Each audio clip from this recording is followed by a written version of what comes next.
Welcome to బిఎస్బీ media. నేను మీ సురేష్.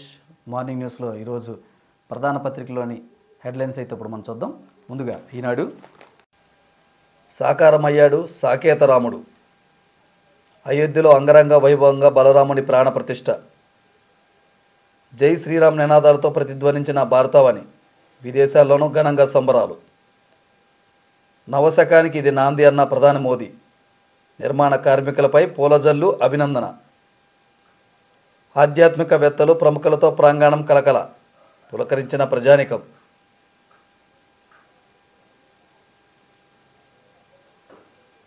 దుశ్శాసన పర్వం, అంగన్వాడీలపై అమానుషంగా ప్రవర్తించిన మగ పోలీసులు, మహిళల్ని చూడకుండా ఈడ్చుకెళ్లి బస్సులోకి తోసేశారు. చలో విజయవాడ భగ్నం చేసేందుకు దాష్టికం,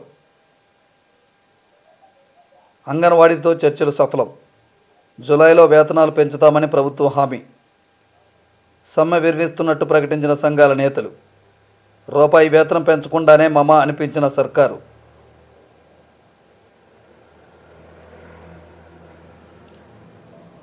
పోలవరం అథారిటీ బలోపేతం, సీఈఓగా అదనపు కార్యదర్శి స్థాయి అధికారి, సంస్థ పునర్వ్యవస్థీకరణకు యోచన, కేంద్ర జలశక్తి ప్రతిపాదన. రాష్ట్రంలో ఓటర్లు 4,08,07,256. కొత్తగా జాబితాలో చేరింది 22,38,952 మంది. జాబితా నుంచి 16,52,422 ఓట్ల తొలగింపు. ముసాయిదా జాబితా కంటే తుది జాబితాలో 5,86,530 మంది పెరుగుదల. తుది జాబితా విడుదల చేసిన ఎన్నికల సంఘం.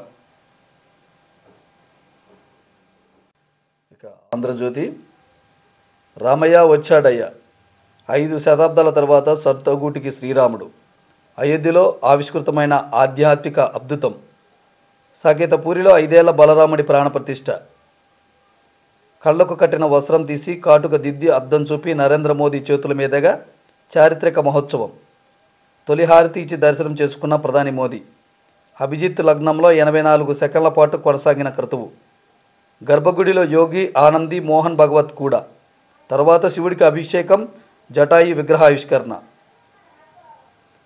రామమందిర నిర్మాణ కార్మికులకు మోదీ సత్కారం, 8,000 మందికి పైగా అతిథులు హాజరు, రామాలయ ప్రతిష్ట నవశకానికి శ్రీకారం, పురోగమి భారతదేశానికి నిదర్శనం, రాముడు ఇక టెంట్లో ఉండనక్కర్లేదు, అద్భుత ఆలయంలో నివసిస్తాడు, శబరి గుహుడు ఉడత జటాయువు జీవితాలే మార్గదర్శకం, కృషి చిన్నదైనా పెద్దదైనా దానికంటూ ప్రత్యేకత ఉంటుంది, అయోధ్యలో ప్రధాని మోదీ. ఇక అయోధ్యలో ఇక కర్ఫ్యూలుండవు, కాల్పుల మోతలు వినిపించవు, అంతా రామోత్సవమే అన్న యోగి. ప్రపంచవ్యాప్తంగా సంబరాలు, న్యూయార్క్లోని ప్రఖ్యాత టైమ్స్ స్క్వేర్స్ వద్ద లడ్డూల పంపిణీ, మార్చి 25 నుంచి అమెరికా కెనడాలో విహెచ్పి రథయాత్ర. అయోధ్య రామోత్సవంలో బాబు, పవన్, చిరంజీవి, వారిని పలకరించిన ప్రధాని మోదీ. నేటి నుంచి అందరికీ దర్శనం, ఉదయం 7 గంటల నుంచి 11:30 వరకు, మధ్యాహ్నం 2 నుంచి రాత్రి 7 గంటల దాకా. ఇక రాక్షస కాండ, అంగన్వాడీలపై ఉక్కుపాదం, ఎక్కడికక్కడ ఈడ్చి పడేసిన పోలీసులు, గ్రూపులుగా తరలి వచ్చిన అంగన్వాడీలు, మహిళల దుస్తులు ఊడిపోతున్నా సొమ్మసిల్లిన కనకరించని పోలీసులు, వెంటాడి బస్సులో కుక్కి, తొలగింపు ఉత్తర్వులు, భయంతో కొందరు విధుల్లోకి. అంగన్వాడీల సమ్మె విరమణ, బొత్స సజ్జలతో అర్ధరాత్రి చర్చలు, జులై నుంచి జీతాల పెంపునకు హామీ, సమ్మెకాలానికి జీతం, కేసులు ఎత్తివేతకు ఓకే. ఫిబ్రవరి 3వ వారంలో ఎన్నికల షెడ్యూలు, ముమ్మరమవుతున్న కసరత్తు, నెలాఖరులోపు బదిలీల ప్రక్రియ పూర్తి. బెడిసికొట్టిన వ్యూహం, ఆర్జీవీకి ఎదురుదెబ్బ, సెన్సార్ సర్టిఫికేట్ రద్దు, చిత్రంలో వ్యక్తుల పరువు హక్కులకు భంగం కలిగించే సన్నివేశాలున్నాయి. హైకోర్టు రివైజింగ్ కమిటీ సర్టిఫికేట్ కొట్టివేత. క్షీణించిన కోడికత్తి శ్రీను ఆరోగ్యం, ఆసుపత్రిలో చేర్పించిన జైలు అధికారులు, జైలులో దీక్ష విరమించినట్టు ప్రకటన, లేదు కొనసాగిస్తున్నాడన్న న్యాయవాది. ఇక మహిళలే నిర్ణేతలు, రాష్ట్రంలో వారి ఓట్లే అత్యధికం, ఏకంగా 24 జిల్లాల్లో పైచేయి. యువతలోనూ ఓటుపై చైతన్యం.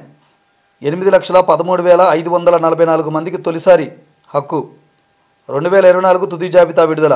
ముసాయిదీ జాబితా నుంచి 16,52,422 ఓటర్లు అవుట్. కొత్త ఓట్లు చేర్చారు. కొత్త ఓట్ల చేర్పులు 22,38,952. తొలగింపు కంటే చేరికలే అధికం.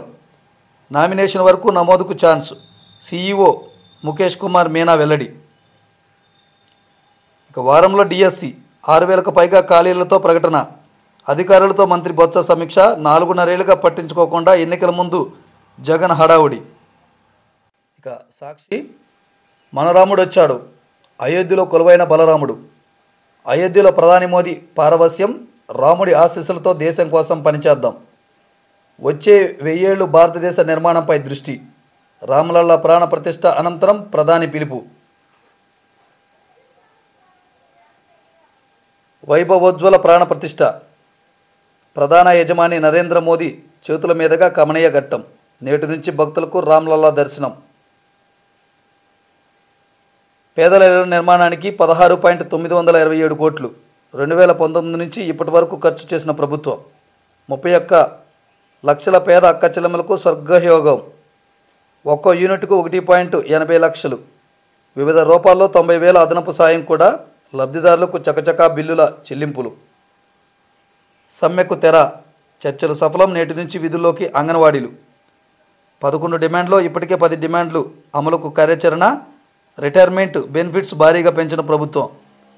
పదవి విరమణ వయసు 60 ఏళ్ల నుంచి 62 ఏళ్లకు పొడిగింపు.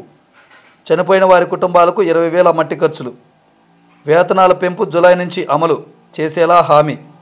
సమ్మె కాలంలో వేతనాలు, పోలీసు కేసులపై సానుకూల నిర్ణయం. ప్రభుత్వ నిర్ణయాలు వెల్లడించిన మంత్రి బొత్స సత్యనారాయణ. ఓటర్లు 4.08 కోట్లు. ఈ దఫా పురుషులు 2.01 కోట్లు, మహిళలు 2.07 కోట్లు. 2019తో పోలిస్తే రాష్ట్రంలో 15 లక్షలు అదనంగా పెరిగిన ఓటర్లు. అత్యధికంగా కర్నూలు జిల్లాలో 20.16 లక్షల ఓటర్లు. అల్లూరు జిల్లాలో అత్యల్పంగా 7.61 లక్షల ఓటర్లు. 80 ఏళ్లు నిండిన వారు, దివ్యాంగులు, కోవిడ్ బాధితులు ఇంటి వద్దే ఓటు హక్కు. 80 ఏళ్లు నిండిన ఓటర్లు 5,76,791. దివ్యాంగులు 4,87,594 మంది. ప్రతి 1,500 మందికి ఒక పోలింగ్ స్టేషన్. మొత్తం 46.165 స్టేషన్లు. ప్రతి తొలగింపు చేరికలకు ఇంటింటి సర్వే చేసి పరిశీలించాం. నిబంధనలకు విరుద్ధంగా దరఖాస్తులు సమర్పించిన 70 మందిపై ఎఫ్ఐఆర్లు. 2024 తుది ఓటర్ల జాబితా విడుదల చేసిన రాష్ట్ర ఎన్నికల ప్రధాని అధికారి ముఖేష్ కుమార్ మీనా. చెప్పింది చెప్పినట్లుగా నేడు 394.83 కోట్ల 4వ విడత వైఎస్ఆర్ ఆసరా పంపిణీ. 79 లక్షల మంది డ్వాక్రా అక్క చెల్లెమ్మలకు సీఎం జగన్ సర్కార్ భరోసా.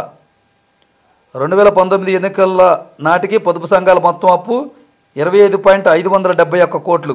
ఇందులో 3 విడతల్లో ఇప్పటికే 19,175.97 కోట్ల చెల్లింపు. మొత్తానికి ఇవి ఈరోజు ప్రధాన దినపత్రికల్లోని వార్తలు.